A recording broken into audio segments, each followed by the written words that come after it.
Greetings. I couldn't be more excited to be here today to speak to all our friends at Coppin State. I want to thank you all for having me here today. Before we get started, again, my name is Troy Lamel Stovall. Thank you for the intro. It's going to be like the Oscars here initially, kind of doing some thank yous. I had to always thank my Lord and my Savior for giving me the gifts to be here today. To my family, which includes people like my mother and my grandmother, neither of which went to college. And the grandmother, matter of fact, couldn't even read or write, but she was one of the most innovative persons I got a chance to meet. To my wife and my family and my two kids, Zora and Langston, there's just amazing individual, including our new child, Hamilton, who's our Aki-Poo dog that we just recently got. To my friends at Coppin State, and particularly President Jenkins, thank you for all you are doing. You're showing the definition of innovation, and my friend Ron Williams for having me here today. To the amazing team at TEDCO, who's helping put this on today, the marketing team of Tammy and Hal and Cassie, thank you all for all you do. And also for each of you who are listening and being here today to talk about opportunities to outcomes, a blueprint for progressive economic mobility. And I recognize this audience today has a range of individuals from students and faculty and Coppin State supporters, ecosystem partners. And I'm hoping that my message today resonates with all of you, which gets to the two challenges that I have in preparing for today. One is this platform, which I'll talk about, and also the challenge of just the message itself. And with this platform, I love giving speeches. I love talking to folks. But this platform doesn't, I'm used to being able to look around an audience and see folks and see people nodding their heads and getting a couple of amens. And for those of you that grew up in the Black Baptist church, is getting kind of the call and response going on. And so this is a challenge for me. So I think we, again, the creative team that I mentioned a few moments ago from TEDCO has some thoughts we're going to show to kind of break this up so you just don't have me talking at you the whole time. And I'll talk more about that in a second.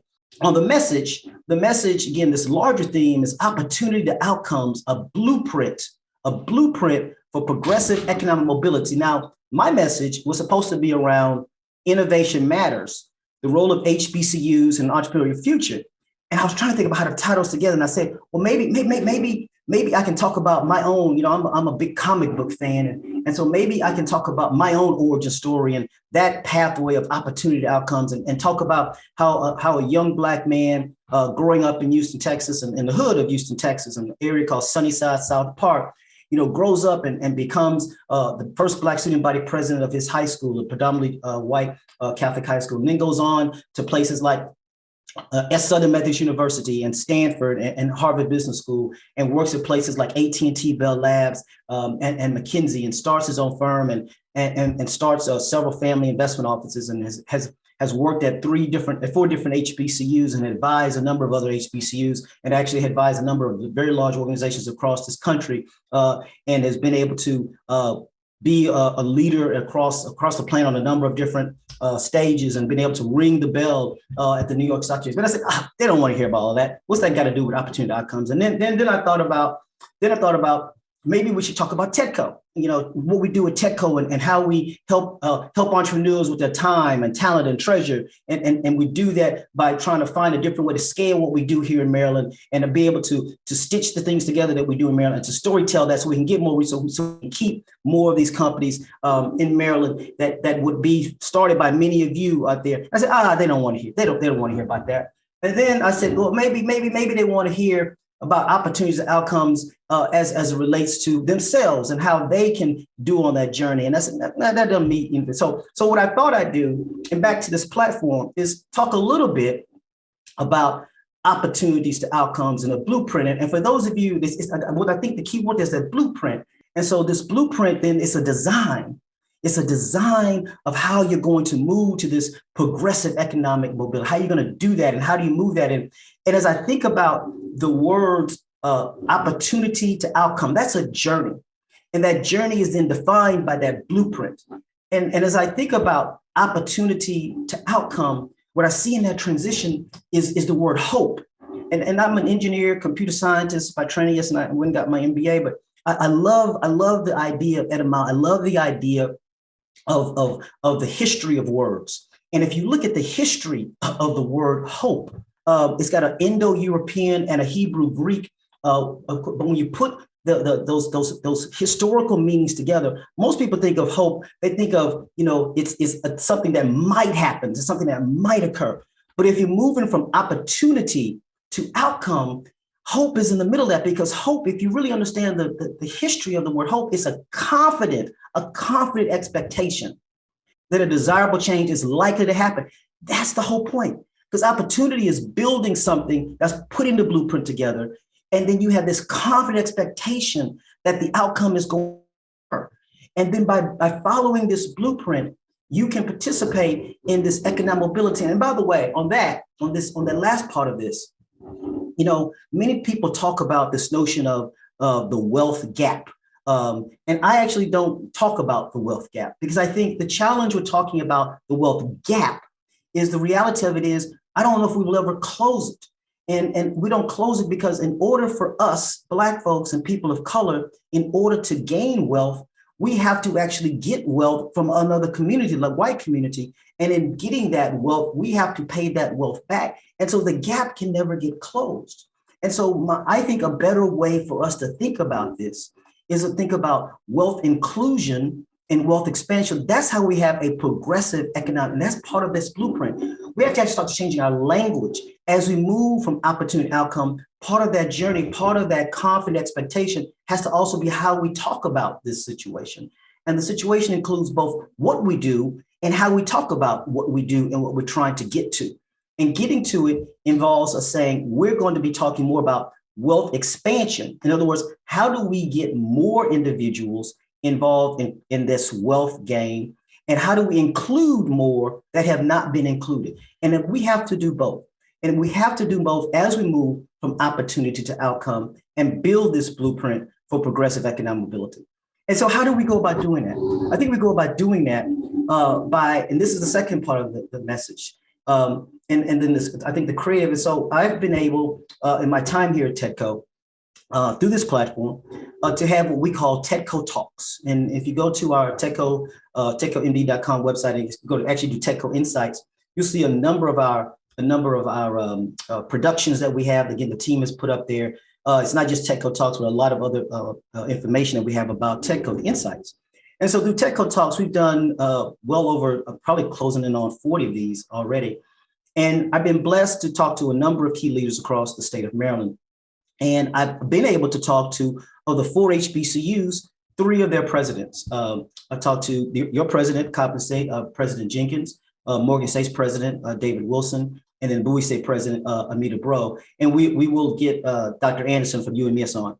And this is a pivot, just as I'm talking about the HBCUs, and I'll explain the format we're going to do here in a second, is we have launched, again, talking about opportunities to outcome in a blueprint. So part of our blueprint for progressive economic mobility at TEDCO is we recognize that women entrepreneurs face significant challenges in who they are, how they get to be better entrepreneurs, and what they can be. And so when I first got, I've been here a little over 18 months, and Dr. Linda Singh, who used to lead the National Guard here, is a very respected businesswoman who's used to be at Accenture, was my predecessor at TEDCO. She was leading, along with Myron Norton, the former chair at TEDCO, chairwoman of the board, led the development of what we call a Lift to Lead. It's our women entrepreneur effort, where we bring a cohort of women together and we're able to help them build that community, build some skills, and build the ability to be better entrepreneurs. But as Linda and I were talking about it and thinking about the challenges that Black women entrepreneurs face, and Linda herself is a Black woman entrepreneur, it became clear we needed to leverage some of that, but also find a way to speak directly to the challenges that Black women entrepreneurs face. And we had a unique opportunity to partner with the 4 HBCUs. And they put together with those 4 HBCUs, we have now launched the Open Institute for Black Women Entrepreneur Excellence, which again, you can go to the website, and we just actually had a great press release around. We are partnering with Howard County to do a pilot from support from BG&E. So we see, part of building this blueprint, part of moving Black women entrepreneurs from opportunity to outcome involves creating a community, creating a cohort, and finding a support network, which gets to my first point. So what I'm going to be able to do is kind of give you some of my highlights of some of the talks that I had with those three presidents. And as I think about the conversations that I had, they were all just very enlightening. So I think as you move from opportunity to outcome, one of the most important things to do or to have is someone who truly supports you.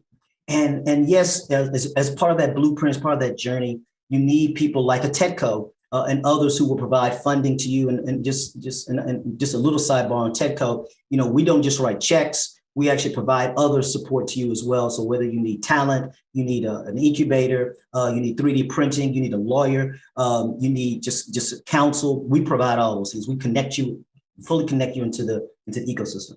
But when that support comes from a family member who initially did not believe, it's powerful. And so Morgan State's president, David Wilson, good friend, talks about his journey that you'll hear here in a second. He's one of 10. They grew up in Alabama.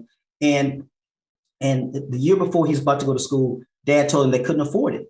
And then David gets a scholarship, because I don't want to give away too much story. And as he's leaving, his dad gives him an amazing gift that David still has on his wall. So take a listen. Said to my father, Mrs. Coates told me to tell you this. If you can send me to school, man, 5 days a week, I can go to college. And my father said, he said, boy, let me tell you something. He said, college is for white people. And we didn't talk about it again. But then 5 years passed, and I started going to school 5 days a week in the 7th grade. I got really excited about the magic of education. I had grown up in this little shanty with no electricity, no plumbing, none of the so-called modern conveniences. And it would be so cold in there in the wintertime that my mom would have to figure out a way to keep us warm. And so she would take a look in Life magazines that the whites who owned the plantation really would have left at the house. Exactly. And we as children would plaster these things against the wall to keep the cold wind out. And that was really how I learned to read. And that was really how I began to understand that there was a really big world out there. And so by staying in that little shanty, I was able to go halfway around the world without leaving the confines of that little shanty. Mm-hmm. And so when I got up that morning 5 years later to go off to college, only applied to one school because in my view, it was the best college in America. And it was Tuskegee. And by miracle, they accepted me. And so I'm about to go out this door to get a ride to Tuskegee with the parents of one of my high school classmates who was also going to Tuskegee because we didn't have a car. And I would never forget this tour. So about 5 o'clock in the morning, as I was standing there in what we call the front room, about to go out the front door, I heard someone get up in the adjacent room, and it was my father. And he made his way into the front room. He had on these overalls, and he looked at me. Now, this is 5 o'clock in the morning, and he said, David, this time he called me by my name. He said, son, he said, I'm so proud of you. Wow. He said, you're about to do something that no one in this family has ever done. He said, you're about to go to college. He said, you're about to go to Tuskegee. And he said, 5 years ago, you told me you wanted to do this. Do you recall what I said to you? And I said, sure, Daddy, I recall because it was so painful. And he said, let me tell you what I was really thinking. He said, what I was really thinking was how in the hell will I ever pay for you to go to college? Mm-hmm. But he said, I've been saving for this day. He said, I've been saving for the day when I would see my little David go out that front door to college. And so he reached in his overalls out something that he called a piece of money. And he asked me to hold out my hand, and I did. And he put this piece of money in my hand, and he put it in my hand so hard, I thought he was going to go through my hand to the floor. And then he took his hand and he put it over mine. And he said, now this is all that I have, and I'm investing it in you. And I looked in his face, and it's the first time, Troy, that I had ever seen my father cry. Cry. You making me cry, dude. No, and I said to him, Daddy, I will. You're making me cry. And I went on the front porch, and as the sun was coming up, I opened my hand, and there in my hand was a crisp $5 bill. So to bring this to a close, yeah, I have 2 degrees from Harvard, 2 degrees from Tuskegee. I met world leaders all over the world. Yeah. But every single day, I have here in my office, on this little shelf behind me here, my life, to remind me of where I got this start and what my obligation is as a leader. So sticking with President Wilson, and part of what he sees, one of the other things he talks about is when we're looking at investments, again, part of the blueprint for your progression has to be how you think about how you present yourself. And as we think about here at TEDCO, we look at the technology. Is there a real market? Is there something there? Is there a way for you to create scale? Are you solving a problem? Is there a problem that the market is asking for? Have you thought through that? And how can we help you think through that? Does the technology make sense for that? We look at your plan and make sure you've thought about how are you going to go to market and how are you going to support that? We look at the economics and make sure the economics are going to work. That's all part of the blueprint. But the first question I ask whenever the investment team at TEDCO brings something is something that I learned long ago when I first started doing venture capital. When I first started doing venture capital, they told me, they told me and these are the titans in Silicon Valley. It was called Sand Hill Road, where they're all located. This is probably 20 plus years ago. They talked about how if they were playing baseball, they would never make the Hall of Fame because if you think about a good baseball player, hits 30% of a third of their hits. They don't get a third. They get less than that. But when they do hit, they strike out a lot. But when they hit home runs or they hit grand slams. And so they makes up for the lack of the singles and not getting the little hits. And so that's a huge part of what you have to do in this is to think about how do you get to home run? And we talk about this notion of being a unicorn, which is $1 billion company. But that's all great. But what I want you to hear from President Wilson is the first question I ask, all that's great stuff. The first question I ask is, are they coachable? Because what I learned from my Silicon Valley friends is that always invest in A quality people that have a B quality plan and never the reverse. Never B quality people with an A quality plan.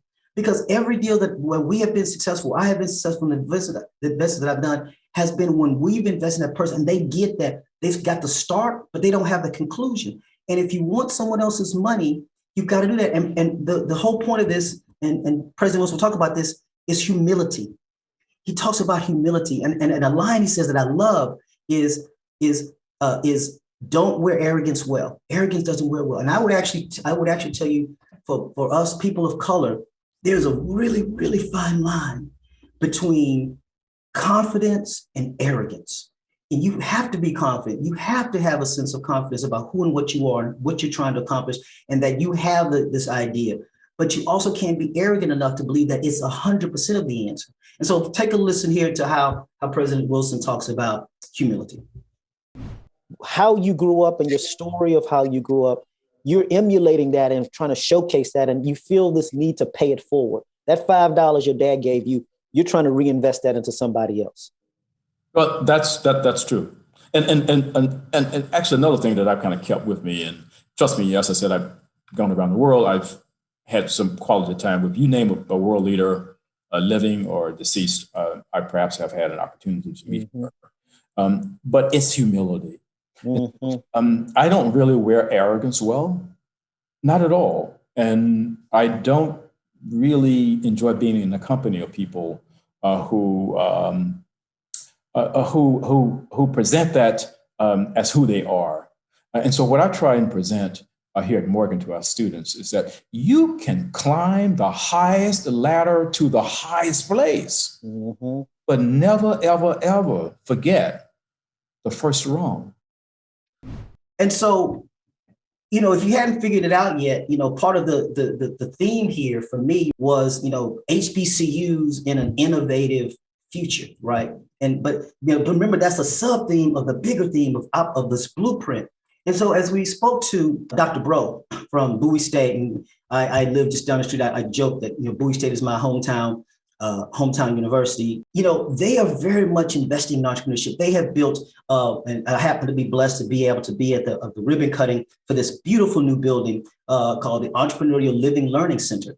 And it's this combination, and Dr. Bro will talk about this combination of entrepreneurship and living, and they've done some great things around student-run enterprises. They have a deal with Saxby to have a cafe run by students. And within this, you would call it a residence hall. Innovation can happen at any moment, at any time. And so when you're in your bed, you're in your room, and something hits, you got a place to go to. So listen to Dr. Bro as she talks about how Bowie State is really thinking more holistically and created a physical space in order to create entrepreneurship there with the Bulldog Nation. Well, the strategic plan and the vision is entitled Racing to Excellence. Racing to excellence. So that connotes the type of energy they're speaking to. We look different today than we did a year and a half ago, dramatically different. Again, with the changes in how we deliver education, but also with what is happening just across our campus with the development of land, our new entrepreneurship living learning community. And thank you so much for coming out to help us cut the ribbon on that new building. It was great to have you there back in August when we cut the ribbon on this building, but it's more than a building. It bridges learning environments. It's the entrepreneurship living learning community. And it brings together three components in that one space. One is the Entrepreneurship Center that is made up of the Bowie BIC, the Bowie Business Innovation Center, a separate 501c3 that's part of the ecosystem of entrepreneurship in the area. They are actually partners with us and have a location on our campus in that facility. They're in that same location with our Entrepreneurship Academy. And our academy is working with students who are aspiring to become entrepreneurs, but that academy is also helping to create for every student here an entrepreneurial mindset before students graduate. And that's different than just creating a product or a business. It's about helping shape the thinking in the workplace and helping students manage their careers, to be innovative about their careers, to be creative, or if needed or desired, to create a product or to create a business. So those are two entities that are partnering in the Entrepreneurship Center within that new building. The second component is a residence hall. Now, who would have thought to put an entrepreneurship center together with a residence hall? Why would you do that? Because learning happens everywhere. And it happens at 2:00 in the morning when you get that exciting idea. If you were a student living in that facility, you would get up and say, oh my gosh, this is the latest and greatest, whatever you want to create. We want to inspire students wherever they are to really reach high with their ideas and see their ideas from creation and ideation to completion and see those ideas implemented. And then we want to invest in them, and we want to invest in them, and we want to invest in them. Oh, and you are a wonderful partner in this entrepreneurial ecosystem. So we have a residence hall, 557 new beds for our growth. Our enrollment is up this year. Enrollment is up, and we needed that space to have more students who want to live on the campus live here. The third component is a commercial space, and that's still being completed as we speak. The other thing, so you heard talk about that innovation knows no clock, and I couldn't agree more. Innovation does not have a clock. Innovation can happen at any moment, at any time. And again, as we move from opportunity to outcome, there isn't, this isn't some linear progression that takes place. It's not linear. What it is, it goes in fits and starts. And sometimes it goes really fast, sometimes it goes really slow. And I think, many times, and I've had this conversation with a number of entrepreneurs that have come through TEDCO, when we're giving them feedback and we tell them no, they take that no as if it's no, because I'm a Black person, I'm a Black woman, a Black man. And what they're not seeing is what we're really trying to do is help them progress.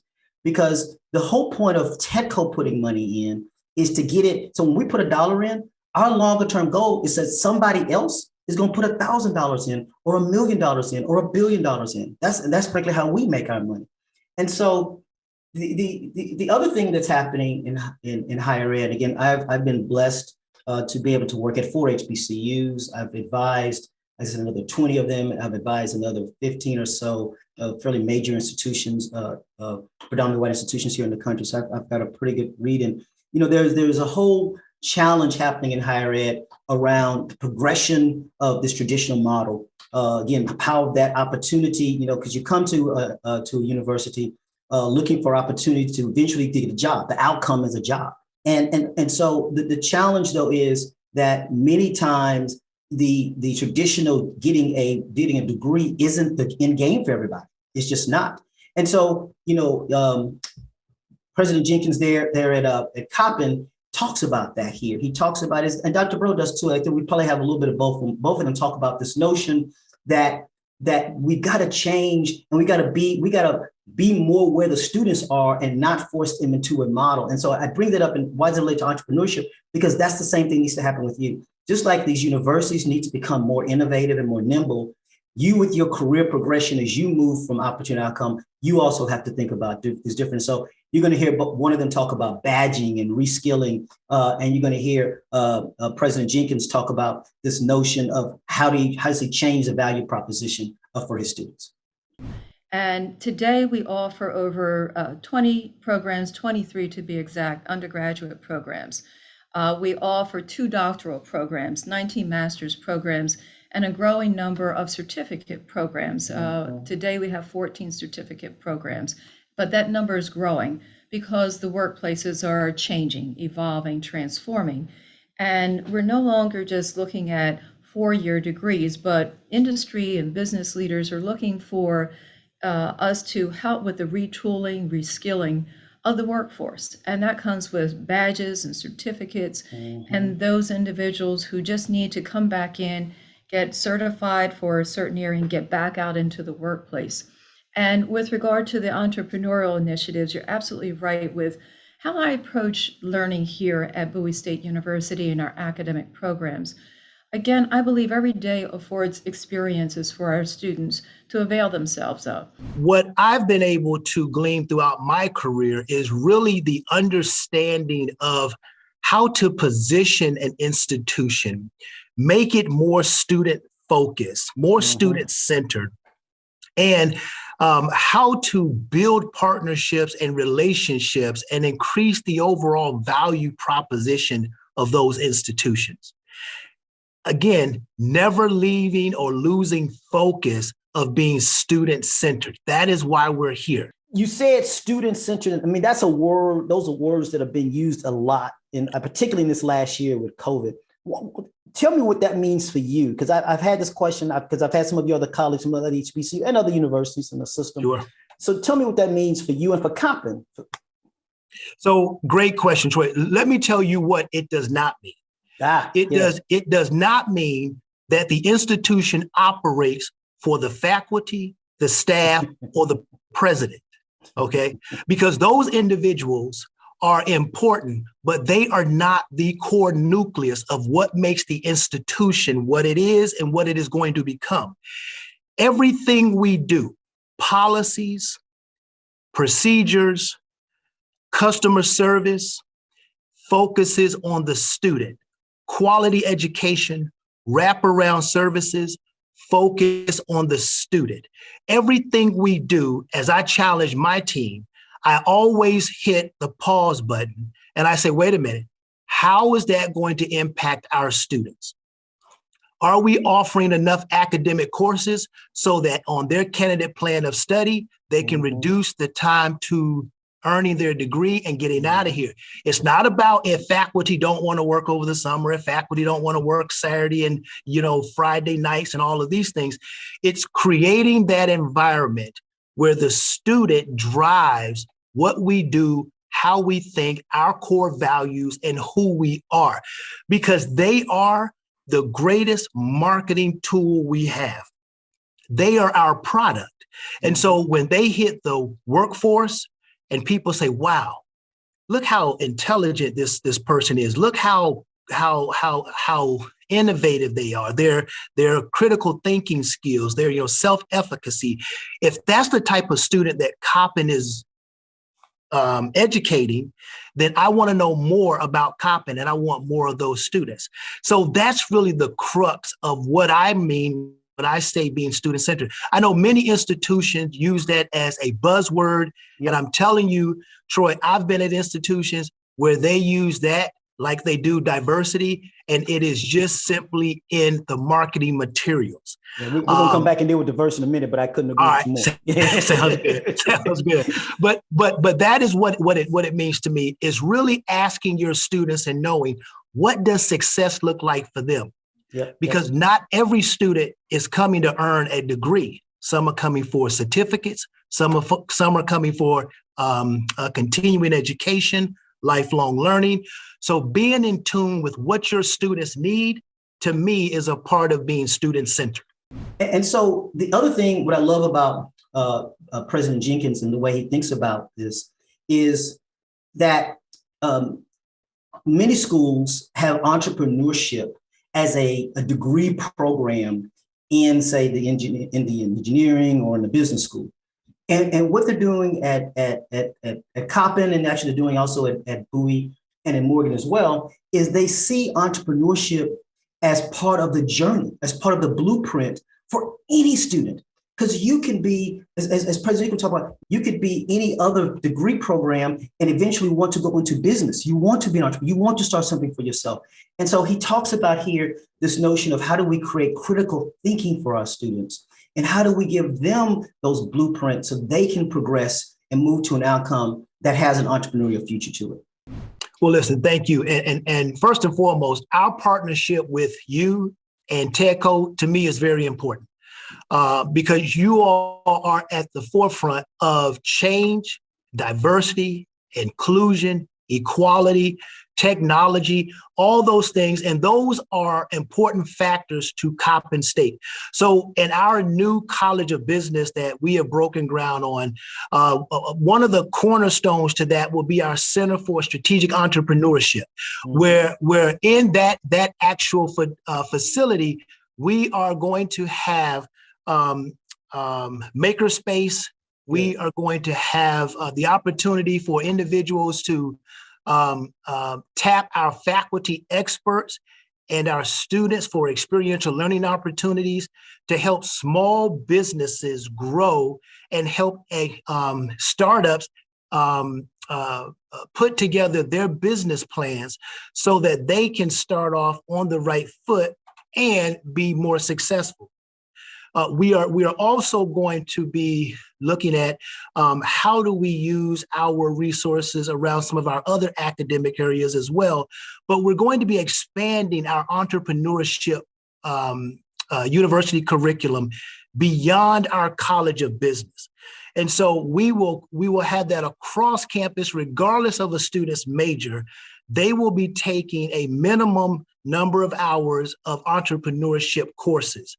For example, the young woman or young man who is majoring in art may one day want to open up their own art gallery. There's a student here at Coppin that will go on to law school, may want to open up her or his own law firm. Our nursing students may want to open up a nursing practice, or our psychology students may want to open up a psychology practice. Entrepreneurship is critical to enhancing the critical thinking of our students and their holistic development. So we are committed to this, and I'm excited by what we're doing and what we're going to be partnering with TEDCO to do in the future. As I talked to President Jenkins towards the end of our journey there, I want him to talk about what he would say to 17-year-old Anthony. And I really do want to close on this, because I really think it's important, and it's very much aligns to some of the conversations I've had with my own kids. My kids are teenagers, older teenagers. And he talks about the notion of false friends. He talks about the notion of appreciating the journey. As you move from opportunity to outcome, appreciate the journey, because like I said, it won't be linear, but appreciate it. And don't get so frustrated with the day because things might not go great today, but they're going to be better tomorrow. There is a tomorrow. And he talks about faith and he talks about hanging with broke friends. So I'll let you listen to this and I'm going to come back. I would tell that young 16-year-old Anthony to be cognizant of false friends. Preach on that one. And to understand that everybody is not cheering for you and that you have to run your race and not someone else's. Like that. Yeah. That's one thing I would tell him. And then I would tell him to have a greater appreciation for the journey. Right? Amen on that one too. Because it is that journey that is going to help you evolve and to be tested and to be ready so that your ambitions don't outweigh your talent. Love it. There are so many things that I will tell young Anthony, but I will say this, Troy, I would tell him, which he did, never lose faith, right? That's the key. Always stay faithful and know that if you put your hand in his, he will deliver you. Oh, preach. Your first one about false friends remind me of something I tell my kids. I tell them, you can only rise to the highest level of the lowest level of the friends you keep. I like that. Man, I love that. Yeah, right. Because you will become what you hang out with. If you hang out with millionaires, you'll become a millionaire. If you hang out with pimps, you become a pimp. That's simple. Now you sound like one of my favorite rap groups because I'm old school hip hop. EPMD. Yes. And so Eric and Parrish once said, if you hang with 9 broke friends, you'll be the 10th one. Same concept, right? Yep. If you hang with 9 hard heads, good luck. If you hang with 9 successful people who are moving in that direction in which you want to go, then you can see prosperity and all those other things touch you. And so, he talks about, hanging with 9 broke friends. And I had, you heard me say I had the analogy with my kids. And, if you will attain the highest level of the lowest level of the friends you hang around. That's just the truth. And so if you really want to move from opportunity to outcome, if you really want to have a blueprint for progressive, if you really want to be part of an innovative future, you need to surround yourself with those people who can push you, who can guide you, who can give you tough love, who won't always give you what you want to hear, but will give you what you need to hear in a way that is in a coaching way that builds you up. And so I would ask you, as you all think about and have a chance to think about your own blueprint and think about your own journey, think about who you have around you. Think about how do you have a family member or a friend or a colleague or a professor or whomever who can really be that for you. And I've had those type of people in my life. It's an amazing set of individuals who have done that for me and have put me in a position where I have been able to move from opportunity from that kid who grew up in South Park, Sunnyside, South Park, the hood, single mom, sister who was had sickle cell, was always in the hospital, literally always in the hospital. My sister and I were born a year and a day apart. And she ended up being 2 grades behind me because he had to keep in the hospital for almost a year, who grew up finding out when he was 18 years old that who I thought was my father wasn't my biological father and someone else. That's why I have a hyphenated name, who ended up going into Oklahoma and doing a great job and being the youngest person to ever get what's called a Key Award for what used to be Southwestern Bell. And they shipped me to Eastern Oklahoma to an area that was had a skinhead camp in it, had a flat out racist on my team. They almost got shot at multiple days, but ended up being turning that crew around to one of the highest performing crews in the country. Someone who understood that opportunities are always given to them, but it's not always going to be a linear path. And so what you've got to do is always have a blueprint. And by the way, that blueprint might change over time. And so don't be afraid to change it as you need to but don't veer from the end goal. And the end goal is, as I said before, is how do you create for yourselves, for your family, for your community? How do you include more folks in wealth? And how do you expand those who have access to wealth?